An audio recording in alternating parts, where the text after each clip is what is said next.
हमें दो कॉलम दिए हुए हैं यहाँ पे क्वेश्चन नंबर 6 में।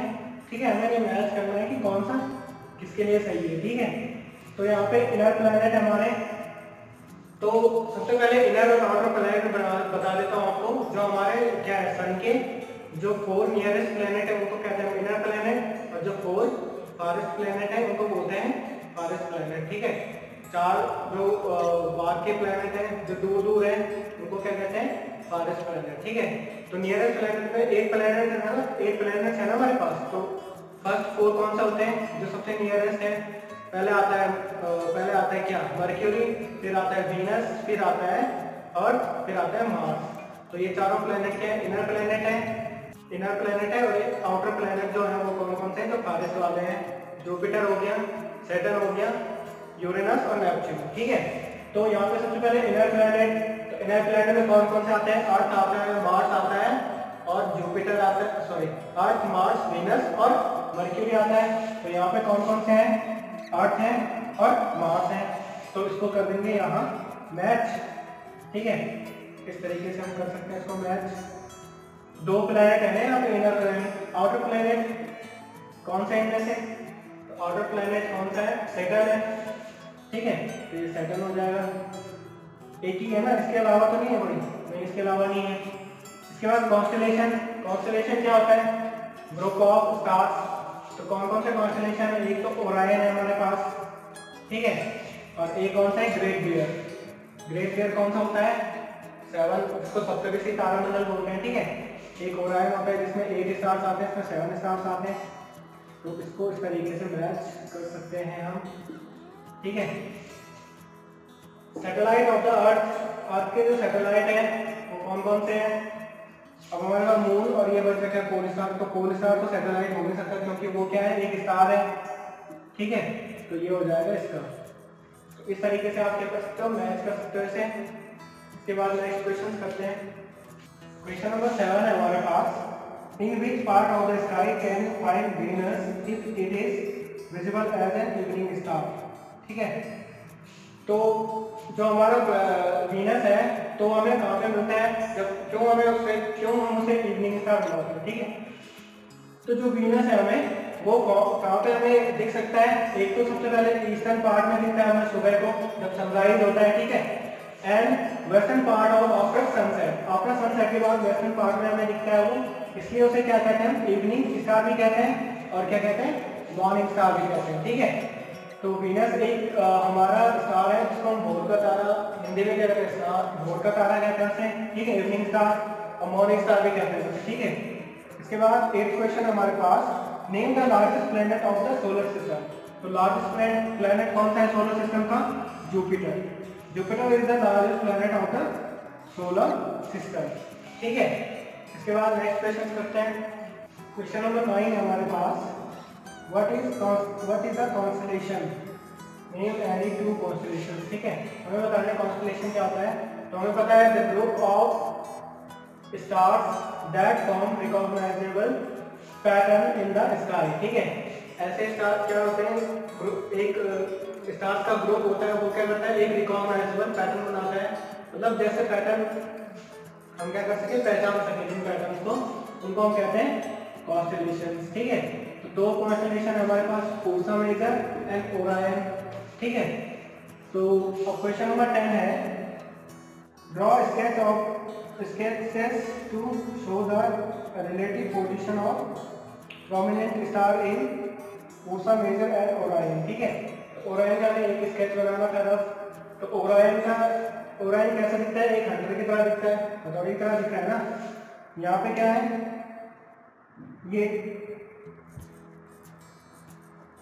ये सीरियस स्टार है जो क्या होता है, ब्राइटेस्ट स्टार होता है। ठीक है, तो इस तरीके के कितने हैं, 8 हमारे स्टार्स ओरायन में होते हैं। ठीक है, 8 स्टार्स का एक ग्रुप होता है जो हमें हंटर की तरह दिखता है।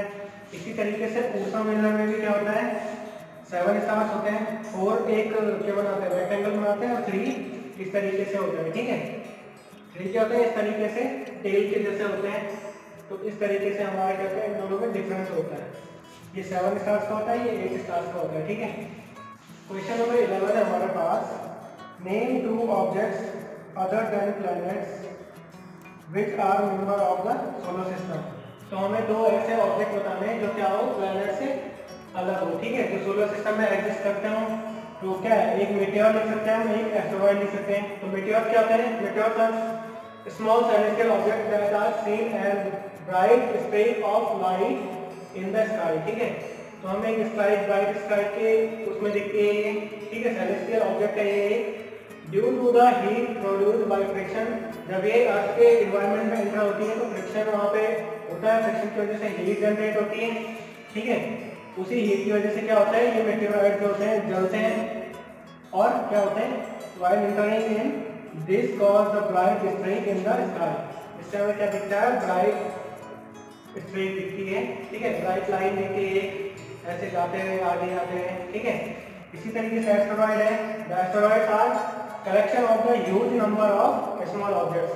तो इसमें क्या आते हैं, बहुत सारे, जब क्या हो, चट्टाने फिर छोटे मोटे जो तो पत्थरों के वो क्या होते हैं, चट्टानों के टुकड़े होते हैं, वो क्या होते हैं, एक नंबर में क्या होते हैं, कलेक्शन में होते हैं, तो उन्हें क्या कहते हैं, एस्टेरॉइड्स कहते हैं, ठीक है। Gases and dust revolving around the sun, ठीक है, between the orbit of Mars and Jupiter. सबसे ज्यादा क्या है, ये मार्स और जुपिटर के बीच में जो उनकी ऑर्बिट है, ऑर्बिट में जो गैप है वहाँ पे क्या होते हैं, ये पाए जाते हैं, आपके पाए, ठीक है। तो इस तरीके से आप दो लिख सकते हो, मेटेओर और एस्टेरॉइड्स। इसके अलावा कॉमेट भी होता है जो कि प्लैनेट नहीं है, ठीक है। तो इसी तरीके से हम लिख सकते हैं। क्वेश्चन नंबर 12 हमारे पास, explain how you can locate the pole star with the help of Ursa Major. तो मैंने आपको चैप्टर में बताया था कि उर्सा मेजर से पोल स्टार को कैसे फाइंड करते हैं, कि जो हमारा उर्सा मेजर होता है कितने 7 स्टार से बना होता है ना, इसको हम बिग डिपर भी बोलते हैं। तो उसमें डिपर के जो दो स्टार्स रहते हैं, जो आगे वाले इंड वाले स्टार्स रहते हैं, इन दोनों को अगर एक स्ट्रेट लाइन से मिलाएंगे इस तरीके से, ठीक है, इनको मिलाते हुए एक लाइन जाती है इस तरीके से आगे नॉर्थ की तरफ, ठीक है। इन दोनों को मिलाते हुए एक नॉर्थ की तरफ जो लाइन जाएगी, तो वहां पे नॉर्थ की तरफ क्या होगा, एक स्टार होगा जिससे ये लाइन क्या होगी, मिलेगी, ठीक है। ये जो लाइन होगी हमारी, इस स्टार से यहाँ तक की जो लाइन है वो क्या है, ये 5 टाइम्स होती है, लगभग 5 टाइम्स होती है इन दोनों के डिस्टेंस का, ठीक है।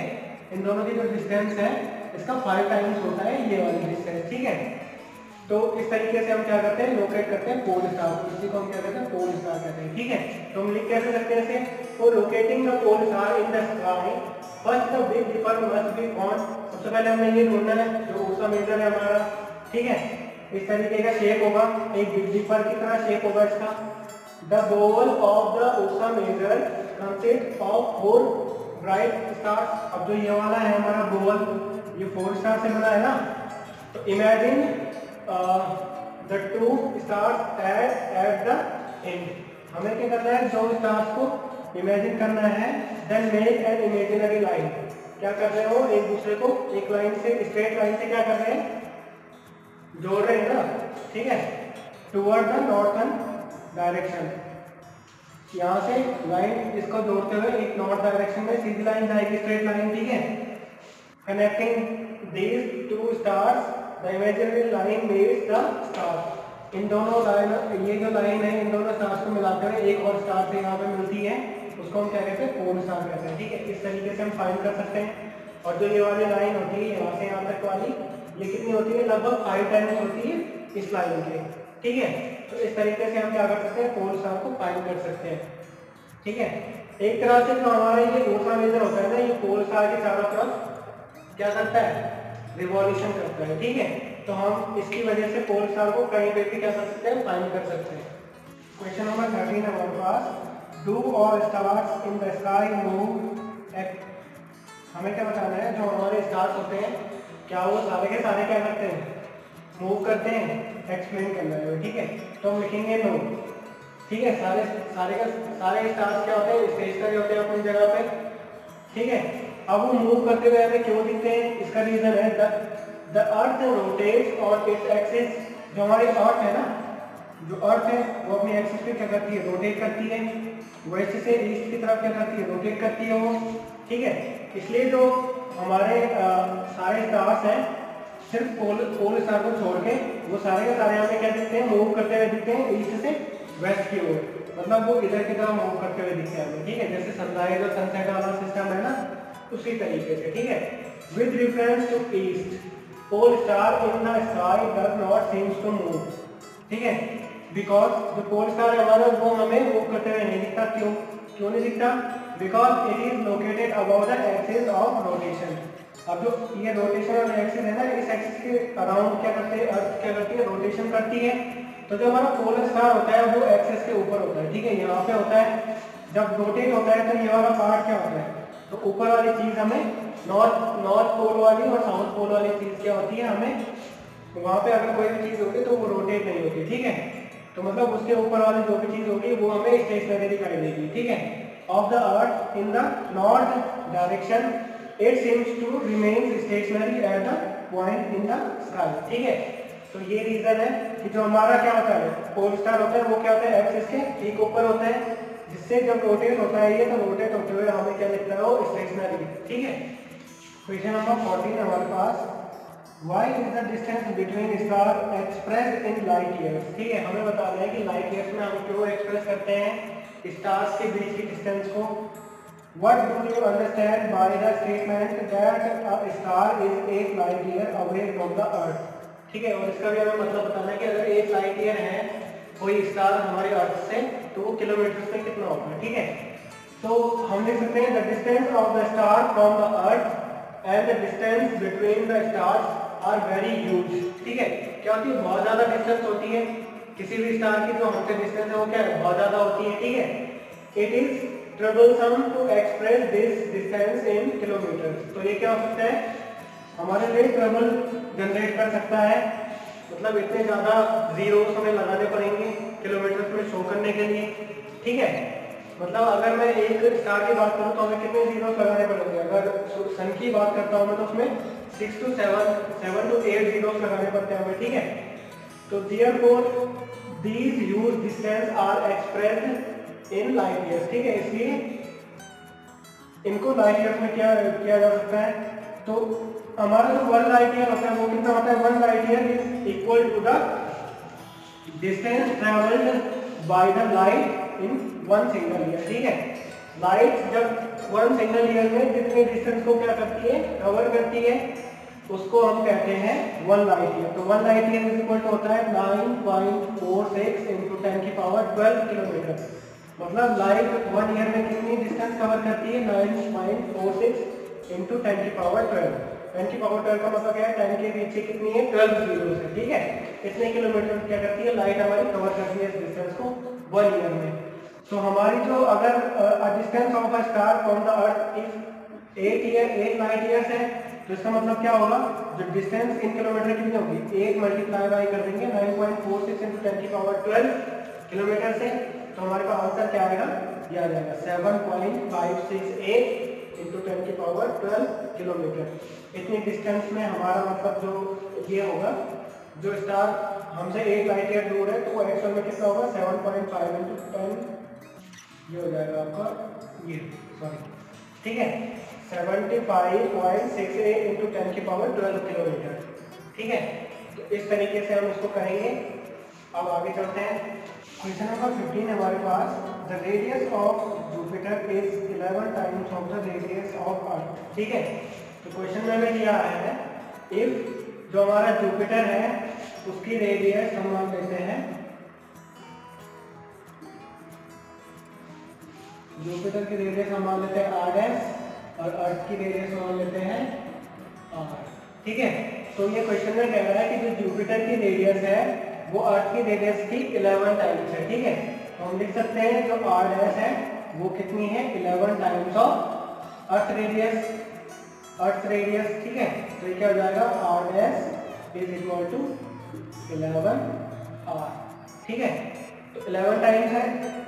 फिर ये कह रहा है calculate the ratio of volume of Jupiter and the earth. हमें क्या करना है, रेशियो निकालना है इनके वॉल्यूम का। How many earth can Jupiter accommodate, और ये भी बताना है कि कितनी एक जुपिटर को फॉर्म करने में कितनी अर्थ हमारी क्या हो सकती है, एकोमोडेट हो सकती है, ठीक है। मतलब एक जुपिटर के अंदर हमारी कितनी अर्थ क्या हो सकती है, समा सकती है, ठीक है। तो कैसे निकालेंगे, अब इन दोनों का वॉल्यूम निकालना है हमें, तो वॉल्यूम कैसे निकालते हैं? वॉल्यूम का फॉर्मूला क्या होता है? वॉल्यूम ऑफ स्फीयर क्या होता है? वॉल्यूम ऑफ स्फीयर क्या होता है? 4/3 पाई आर क्यूब। ठीक है, तो अर्थ का क्या हो जाएगा? अर्थ वॉल्यूम क्या हो जाएगा? 4/3 पाई आर कितना है यहाँ पे? आर ही रखते हैं, क्यूब। ठीक है, और जुपिटर का वॉल्यूम कितना हो जाएगा? 4/3 पाई आर डैश क्यूब।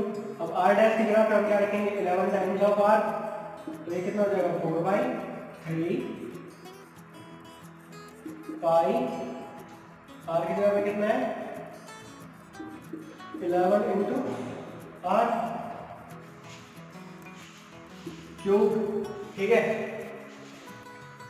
तो कैसे करेंगे इसको? अब देखो, इसको सिंप्लीफाई करते हैं तो क्या हो जाएगा? 4/3 पाई इंटू 11 का क्यूब कितना होता है? 11 इंटू 11 करेंगे तो कितना आता है? 121। 121 को फिर से 11 से करेंगे तो कितना आएगा? 11 हो जाएगा 11 कैरी 1, 11 हो जाएगा 22 और ये हो जाएगा 22 और 23 हो जाएगा। 11 हो जाएगा 11 और 1 कितना हो जाएगा? ये 11 का 1 कैरी 1, 11 हो जाएगा 22 और 1 कितना होगा? 23 कैरी आएगा 2, 11 हो जाएगा 11 और 2 कितना हो जाएगा? 13। तो कितना आएगा? 13 31 आया ना? 13 31 इंटू आर क्यूब। ठीक है, इसको और सिंप्लीफाई करके लिखेंगे तो क्या हो जाएगा? ये 13 31 4/3 पाई आर क्यूब। ठीक है, अब हम इसको इनका रेशियो निकालते हैं, तो रेशियो क्या हो जाएगा? इनका रेशियो क्या हो जाएगा? ये अर्थ का रेशियो है, सॉरी रेशियो ऑफ जुपिटर कितना है? 13, सॉरी वॉल्यूम ऑफ जुपिटर कितना है? 13 31 4/3 पाई आर क्यूब अपॉन करेंगे किससे? अर्थ के वॉल्यूम से। अर्थ का वॉल्यूम कितना है? 4/3 पाई आर क्यूब। ठीक है, अब ये 4/3 पाई आर क्यूब यहाँ भी है, तो इससे ये कट हो जाएगा, तो कितना आ जाएगा? 31 आ जाएगा इनका वॉल्यूम। इसका मतलब क्या है कि जो 31 है, इतनी अर्थ हमारी क्या हो जाएगी? एक जुपिटर में क्या हो जाएगी?